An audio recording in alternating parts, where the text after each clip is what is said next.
हम रोजगार मांगते हैं, सरकार हमें हिंदू मुस्लिम पे लड़ा रही है। जब हम कहते हैं कि हमारे पेट में रोटी नहीं है, तो सरकार हमें जातिवाद पे लड़ा रही है। लेकिन एक वर्कर 10-10 भी वोट तोड़ेगी नहीं तो भी तेरा मुंह धरती में मुंडा लगेगा। सीएम साहब अपना झंडा, अपना डंडा और अपना बैनर आप लोगों ने खुद ही बनाना पड़ेगा, खुद ही मजबूत। हरियाणा सरकार मुर्दाबाद, सरकार की तानाशाही नहीं चलेगी, गुंडागर्दी नहीं चलेगी। चाहे वो आंगनबाड़ी के आश्रम के हैं, मिट्टी के हैं, खेत मजदूर के हैं, या फिर हमारे किसानों के हैं, या आम जनता के अगर हम कहें वो बीपीएल कार्ड को लेके हैं, जो बीपीएल कार्ड हमारे गरीब लोगों के काट दिए गए हैं, या फैमिली आईडी में जो स्कूल में बच्चा पढ़ रहा है उसकी भी इनकम दिखा रखी है, विधवा पेंशन काट दी है, बुढ़ापा पेंशन काट दी है। और जो हमारे जो कर्मचारी हैं कच्चे, खासकर महिलाएं जो स्कीम है उनको लेके, जो हमारे ग्रामीण सफाई कर्मचारी हैं, चौकीदार है, तमाम मनरेगा के मजदूर हैं, तमाम साथियों को लेके आज हमारा 3 ट्रेड यूनियन का यहाँ पे प्रदर्शन है। और हम डीसी साहब से ये कहना चाहते हैं कि डीसी साहब आप हमारा ये ज्ञापन आज हम देंगे सभी विभागों के कि आप हमारे बात को सुनवाओ आगे, वरना क्योंकि जनता जाग चुकी है, जनता सरकार की असली नीति को जान चुकी है। हम रोजगार मांगते हैं, सरकार हमें हिंदू मुस्लिम पे लड़ा रही है। जब हम कहते हैं कि हमारे पेट में रोटी नहीं है, तो सरकार हमें जातिवाद पे लड़ा रही है। लेकिन अब सरकार की सारी जो गुंडागर्दी है ये जनता समझ चुकी है। वोट बैंक के नाम पे ये हमारे साथ जो कागजों में काम करते हैं वो करते हैं, लेकिन आज का हमारे सभी विभागीय यूनियन है, जो ट्रेड यूनियन है, खेत मजदूर यूनियन, किसान की और CITU से संबंधित तमाम यूनियन है, जितने भी CITU में यूनियन है, सभी यहाँ पे आई हुई हैं और अपने अपने जो ज्ञापन है वो हम डीसी को देंगे। और ज्ञापन के माध्यम से हम वो डीसी साहब के नाम ही वो हमारे ज्ञापन है, और वो आगे हम जो मुख्यमंत्री तक ये जाएंगे। बिजनेस आना आंगनबाड़ी वर्कर यूनियन संबंधित CITU कर्मचारी अपनी मांग मुद्दों को लेके इस सरकार के सामने जो डटने का काम कर रहे हैं, सोकम चेत संघ हरियाणा जिला करनाल की तरफ से आपकी मांगों का पूर्ण समर्थन करते हुए और ये विश्वास दिलाते हुए कि जब भी इन जन संगठनों को जरूरत पड़ेगी, सोकम चेत संघ जिला करनाल अग्रणी भूमिका में आपके सामने डटे हुए इस तरीके का लगते रहेगा। देखो, आपका 2 शब्द हो कि आप सुबह से आए हुए हो और जिस तरीके की आपकी सरकार है आपके सामने है, सिर्फ एकमात्र रास्ता यही है जो अपनी बात मनवा सकते हैं, नहीं तो दूसरा कोई रास्ता नहीं है। क्योंकि विपक्ष नाम की कोई चीज या किसी दल कोई ऐसा क्षेत्र नहीं जहां कोई दूसरे आपकी बात उठा सकता है। इसलिए मेरा ये कहना है कि अपने दरी, अपना झंडा, अपना डंडा और अपना बैनर आप लोगों ने खुद ही बनाना पड़ेगा, खुद ही मजबूत रखना पड़ेगा, और यही एकमात्र रास्ता है। तो एक बार फिर तमाम आपके मांग मुद्दे को जिला करनाल सोकम चेत संघ पूर्ण रूप से समर्थन करते हुए आपके लाल सलाम करते हुए धन्यवाद। जो ये सरकार अपने साथ कर रही है, जब से सरकार सत्ता में आई है, ये बीजेपी की दोबारा से जब से आई है, या तो इन्होंने जो आम जनता है उनकी लाइन लगाई है, या फिर कागज हाथ में दिए हैं इनको। हर आदमी के हाथ में कागज मिलेंगे आज के टाइम में, कोई पन्नियों में घाल रहा, कोई झोला में घाल रहा, और लाइन में लगे मिलेंगे। नोटबंदी करी जब लाइन में लगाए, अब ये PP का ये जो है फैमिली आईडी, इसको लेके सब लाइन में है। ये समझने की बात है साथियों, हम इसको समझेंगे। और जो 2024 का आने वाला चुनाव है, ज्यादा लंबी बात ना करते हुए हम इनका बहिष्कार करेंगे। और हम सरकार को ये बताना चाहते हैं कि 1.25 लाख की आबादी है अपनी आशा वर्कर, आंगनवाड़ी वर्कर और मिड डे वर्कर की। अगर एक वर्कर 10-10 भी वोट तोड़ेगी नहीं तो भी तेरा मुंह धरती में मुंडा लगेगा। सीएम साहब, हम आपको इस मंच के माध्यम से बताना चाह रहे हैं, चाहे तो यह जनता की जो समस्या है इनको हल करो, अन्यथा कुर्सी छोड़ो। और उसके लिए हमें सभी साथियों को तैयार रहना पड़ेगा।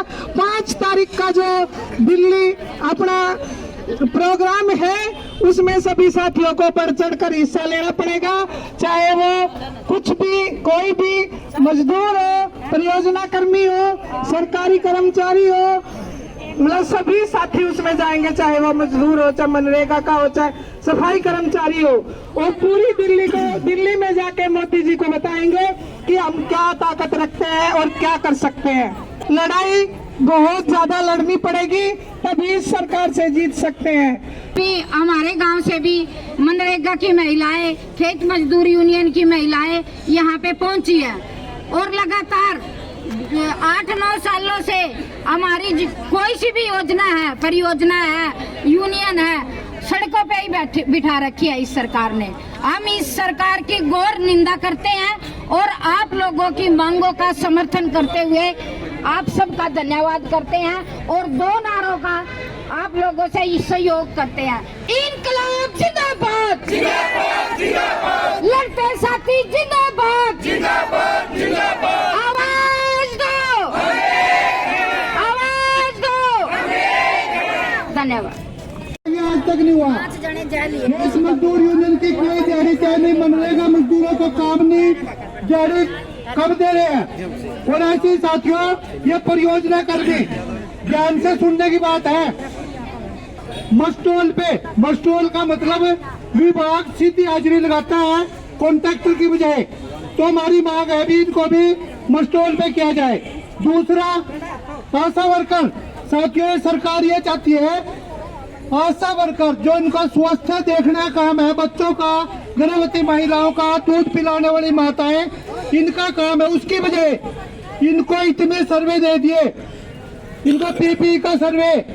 और ये देखो घर में जाके कितने कटड़ू, कितने बछड़ू, फ्रिज, टीवी, बताओ आशा वर्कर का उनसे क्या लेना देना।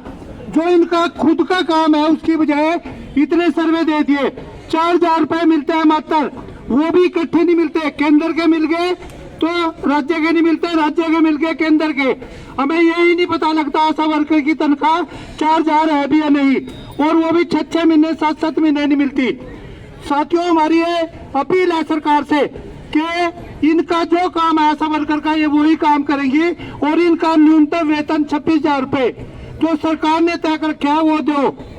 और इनको ये काम इसलिए दे रहे हैं साथियों कि आशा वर्कर तंग होकर अपने आप नौकरी छोड़ दे। ऐसे ही आंगनवाड़ी का, आंगनवाड़ी की पहले ध्यान से सुनने की बात है, जहाँ स्कूल में 25 बच्चों से कम होने पर स्कूल बंद करके दूसरे स्कूल में मर्ज कर रहे हैं, ऐसे ही आंगनवाड़ी में भी एक चिट्ठी आई है कि आंगनवाड़ी में जिसमें बच्चे कम है उसको बंद करके नजदीक की आंगनवाड़ी में मर्ज कर दो। और जो आंगनवाड़ी बंद हुई है उसकी आंगनवाड़ी वर्कर हेल्पर की छुट्टी। और उसमें एक देखने की बात है, एक वर्कर हमारी 1980 से लगी है और एक लगी है 2000 में, और 2000 वाली आंगनवाड़ी 1980 वाली यदि बंद होगी तो 1980 वाली हटेगी, उसमें सीनियर जूनियर नहीं देखेंगे वो। और इनके ऊपर एनजीओ की सुपरवाइजर लगा दी गई आंगनवाड़ी पे, वो इतनी बदतमीज है, वर्कर हेल्परों से बदतमीजी करती है, सुपरवाइजर से बदतमीजी करती है, सीडीओ पीओ को भी वो बै तू करके बात करती है, उनको कोई तमीज नहीं। और ये नहीं देखती भी आंगनवाड़ी वर्कर हेल्पर कितनी ग्रेजुएट है, वो 10वीं पास इन पे झाड़ मारती है। तो ऐसे ही मिड डे मील 1073 स्कूल बंद कर दिए, 1073 को यदि 2 से गुणा करे तो 2000 वर्करों हेल्परों की छुट्टी कर दी। ऐसे ही सफाई कर्मचारी, ग्रामीण चौकीदारों का PIPSI का पत्र जारी कर दिया सरकार ने, नीचे पे जो जिला के अधिकारी हैं उसको लागू नहीं कर रहे। ऐसे ही ग्रामीण सफाई कर्मचारियों का।